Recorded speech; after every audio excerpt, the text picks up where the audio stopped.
Bonjour mon père. Bonjour. Donc merci de nous accueillir à nouveau à Pont-Calais, qu'on a très venteux aujourd'hui d'ailleurs. Vous êtes le secrétaire général de la Commission théologique internationale. Donc nous allons continuer à parler ensemble des anges. Et aujourd'hui, on va parler plutôt du rôle des anges. Alors quel est le rôle et les différentes fonctions des anges? Eh bien, le rôle fondamental des anges, c'est d'adorer Dieu. Les anges qui voient sans cesse la face du Père Céleste ne cessent de faire monter vers Dieu le Sanctus, Sanctus, Sanctus.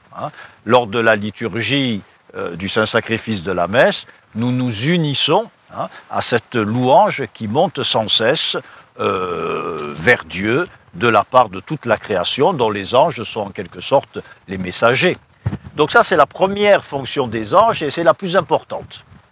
La deuxième fonction des anges, des bons anges, c'est d'être les instruments de la providence de Dieu. La providence, c'est l'action par laquelle Dieu conduit les créatures jusqu'à lui, les attire petit à petit jusqu'à la béatitude de l'union avec lui. Eh bien, dans ce processus de la providence, Dieu se sert d'instruments qui sont des causes intermédiaires, des causes secondes, pour accomplir ce projet de conduire à lui tous les hommes. Et les anges sont là pour, non pas seconder, parce que Dieu n'a pas besoin des anges en tant que tels, mais il veut les utiliser, il veut les mettre en valeur pour l'œuvre de la providence. Quel rôle les anges jouent-ils dans notre vie? Eh bien, le rôle des anges va être précisément de nous accompagner sur le chemin, chemin de notre vie, pour nous conduire jusqu'au port désiré, c'est-à-dire jusqu'au bonheur du ciel. Et donc, ils sont instruments de la providence, ils vont agir. Comment est-ce qu'ils agissent? Nous l'avons déjà plus ou moins évoqué. Ils agissent en nous inspirant de bonnes pensées, en agissant sur notre imagination, sur notre psychisme. Il y a dans un film que je ne vous conseille pas par ailleurs, Les ailes du désir, de Wim Wenders, un très beau passage, une très belle scène où on voit un homme désespéré dans un bus qui rumine des pensées négatives, et un ange, qui a évidemment la forme humaine, dans un film difficile de faire autrement, un ange s'approche de lui, entoure ses épaules avec son bras, et petit à petit, on entend que la pensée de cet homme désespéré commence à changer. Il commence à voir les aspects positifs de sa vie, il commence à reprendre courage, il recommence à recompter sur ses amis.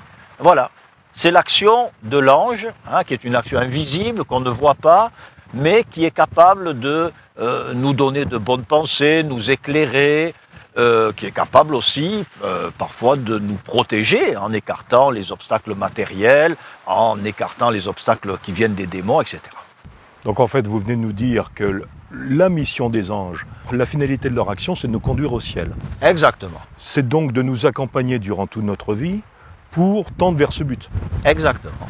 Et donc, quand on parle d'ange gardien, ils nous accompagnent, donc ils nous gardent, ils nous aident à rester sur le chemin du bien, combien d'anges gardiens avons-nous? À quel moment reçoit-on son ange gardien? Ce qui est absolument certain, c'est que nous avons un ange gardien. C'est-à-dire, l'Église a beaucoup insisté sur cet ange gardien parce que ça met en relief, ça met en valeur l'unicité de chaque personne.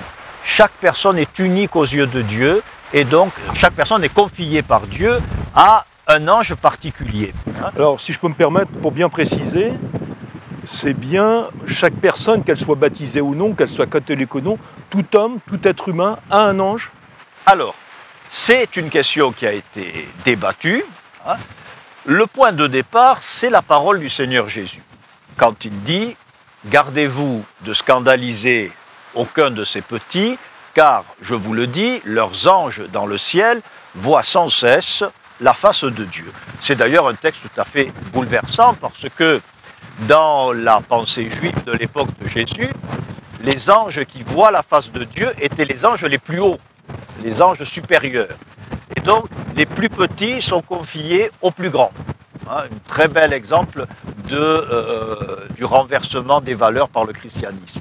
qui accorde toute son attention à ce qui semble ne pas avoir de valeur. Mais à partir de là, on a dit, les anges gardiens ont pour but de nous aider dans la traversée de cette vie. Et donc, il y a un ange gardien pour chaque personne, indépendamment du baptême, hein, puisque c'est tout homme qui a besoin d'être conduit par Dieu jusqu'au bonheur. L'ange gardien du non-baptisé va tout faire pour le conduire au baptême. Mais ça n'est pas au moment du baptême qu'est assigné l'ange gardien. Il y a eu ensuite tout un débat pour savoir à quel moment exact était assigné l'ange gardien. Disons, la réponse la plus commune consiste à dire que c'est au moment même de la conception, dès que la personne commence son histoire, dans le sein de sa mère, à ce moment-là, il y a un ange gardien. Certains disaient que jusqu'à la naissance, c'est l'ange gardien de la mère qui veille sur l'enfant. Pourquoi pas, mais je crois qu'il est plus juste de souligner, surtout dans le contexte contemporain, que l'embryon est déjà une personne à part entière et que donc un ange gardien veille sur lui. Alors certains évoquent le fait que certaines personnes, un ecclésiastique par exemple, un prêtre ou le pape, ont plusieurs anges, un ange gardien plus un ange lié à leur fonction.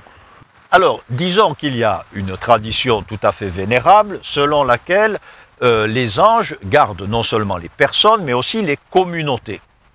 Et c'est la doctrine des anges des nations.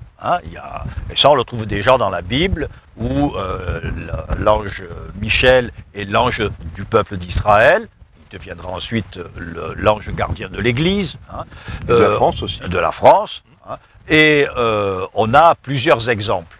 Ensuite, on en est arrivé à dire que pour chaque communauté, il y a un ange particulier. Alors c'est très difficile à délimiter. L'ange d'un diocèse, qui veille sur l'Église qui est dans ce diocèse, l'ange d'une nation.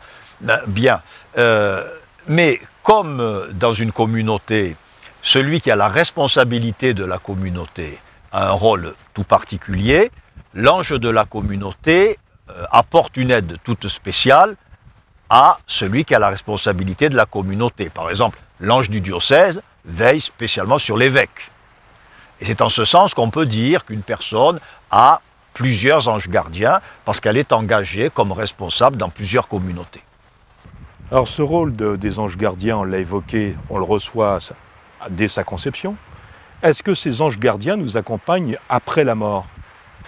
Alors, l'ange gardien nous est donné pour que nous effectuions la traversée de bonne manière, pour que nous arrivions à bon port. Une fois qu'on est arrivé au port, il n'y a plus besoin de l'ange gardien. Ceux qui sont déjà arrivés à destination n'ont plus besoin qu'on les accompagne sur le chemin. C'est d'ailleurs pour ça que l'Église a toujours dit que le Seigneur Jésus-Christ lui-même, qui était toujours parfaitement uni au Père, n'avait pas d'ange gardien. Donc, après la mort, l'ange gardien n'a plus de fonction, si je puis dire, ce qui n'empêche que les liens qui se sont créés sur la terre, tout ce que nous devons, toute la reconnaissance que nous devons à notre ange gardien, se manifestera probablement dans la communion des saints. Alors certains évoquent la proximité de certains papes avec les anges, en particulier le pape Pie XI, qui évoque à son secrétaire, donc Monseigneur Roncalli, qui est devenu Jean XXIII, le fait qu'il se servait de son ange gardien pour mieux négocier avec ses interlocuteurs. Oui, c'est-à-dire que le pape étant à la tête de la Sainte Église catholique, la Sainte Église catholique étant sous la protection particulière des saints anges, et spécialement de Saint Michel, on peut penser que ces saints anges veillent tout spécialement sur le pape. Et ensuite, c'est une assez bonne stratégie que celle qu'a adoptée Pie XI. C'est-à-dire quand les situations sont un peu bloquées, qu'on n'arrive pas à dialoguer, que la communication est rompue, passer par les saints anges, qui eux s'entendent bien, peut être une bonne solution. Merci beaucoup mon père, merci.